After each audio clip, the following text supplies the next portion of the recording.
एक छोटा सा गांव था, नाम था मोहनपुर। उस गांव में एक 200 साल पुराना कुआं था। लोग कहते थे हर रात उस कुएं से एक रोती हुई लड़की की आवाज सुनाई देती है।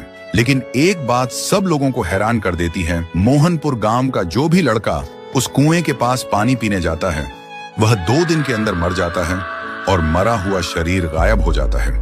और एक दिन इसी गांव में एक शहर से अर्जुन नाम का लड़का आता है। अर्जुन वह छुट्टियों में अपने दादाजी से मिलने आए थे। एक दिन अर्जुन गांव के लोगों से सुना है कि वह कुआं बहुत डरावना है और कोई उसके पास नहीं जाता। लेकिन अर्जुन सोचते हैं डर सिर्फ अंधविश्वास है और कुछ भी नहीं। एक दिन धूप में जाते हुए अर्जुन को प्यास लगी और बिना किसी से पूछे वो सीधा उस कुएं से पानी पीने चला गया। तब अचानक से एक लड़की का चेहरा सामने आया। अर्जुन डरा हुआ था और तुरंत वहां से भागकर घर पर चला गया। उस रात उसे नींद नहीं आती। हर समय उसे लगता है कोई उसे देख रहा है और कोई बुला रहा है। अब उसे भी डर लगने लगा था।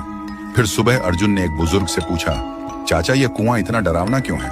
चाचा ने बोला, यह कुआं बहुत पुराना है। यहाँ से आधी रात में एक लड़की की रोते हुए आवाज निकलती है और वह लड़की हमेशा लड़कों को ही अपना शिकार बनाता है। आज तक इसका राज कोई समझ नहीं पाया। इस बात को सुनकर अर्जुन वहां से निकल पड़े और घर में आकर एक पाखंडी बाबा को कॉल करके बुलाता है ताकि इसका राज क्या है वह जान पाए। और आखिरी दिन पाखंडी बाबा आता है और गांव के सभी लोग इकट्ठा होता है। पाखंडी बाबा उस कुएं को देखकर कांपते हुए कहता है कि यह तो बहुत ही भयानक है। कुएं के अंदर जो भी है उसको पकड़ना मेरे बस के बाहर है। ऐसे बोलकर पाखंडी बाबा उस गांव से निकल पड़े। ऐसी स्थिति में गांव वाले का डर और भी बढ़ जाता है। अर्जुन के मन में सवाल उठते हैं कि उस दिन मैंने जो देखा क्या वह मेरा वहम था, और आज तांत्रिक ने क्या देखा जो डर के भाग गया।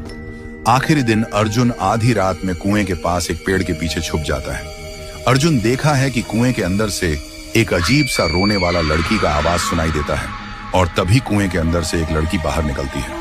थोड़ी देर बाद एक लड़का गाड़ी लेकर गांव से गुजरता है। वह लड़की उसके सामने आ जाती है और लड़की उस लड़के को मार देता है और लड़के का शरीर गायब हो जाता है। अर्जुन यह सब देखकर हैरान रह जाता है। उसके दिमाग में एक ही सवाल घूमता है कि यह लड़की कौन है जो लड़के को ही अपना शिकार बनाते हैं, लड़कियों को क्यों नहीं? तो दोस्तों, अगर आपको जानना है कि उसे कुएं में वह लड़की कौन था और वह सिर्फ लड़कों को ही क्यों अपना शिकार बनाती है, तो कमेंट करो, पार्ट 2 चाहिए।